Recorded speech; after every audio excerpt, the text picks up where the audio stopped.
কালকে রাতে দেখেন ভিডিও দেখনু আমাদের মুখ্যমন্ত্রী বলদের যে পিটি চুলকি দিবি লেগছে, বাছুরের সাথে এমন ভাবে কোলাকুলি করবি লেগছে যেন আমরা মার পেটের ভাই।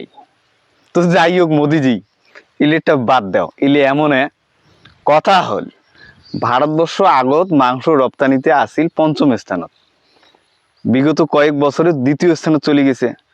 তো আমরা চাই ভারতবর্ষ মাংস রপ্তানিতে প্রথম স্থানেই থাক। দেশের মধ্যে যোগান অজস্র আছে, কোনো টেনশন নাই। দেখো কিছুদিন আগে টেরিফ যখন গন্ডগোলটা হলো, চীন যেমন গোটা বিশ্বক ধমকাইছে যে ঠিক আছে টেরিফ যদি আমার উপরে যদি এই ধরনের টেরিফ লাগান, যদি মীমাংসায় না আসেন তাহলে বিশ্বকে আমরা রেয়ার আর্থ ম্যাটেরিয়াল দেব না। ধমকে কিন্তু আমরা টেরিফের গেমটা জিতে গেছি। তুমি মোদিজি কং এটিয়ে যে আমরা মাংস রপ্তানিতে প্রথম স্থানে যাই, আগামীতে যদি বিশ্ব আমার সাথে এমন করে তো আমরাও কমো যে ঠিক আছে আমরা মাংস রপ্তানি করবো না।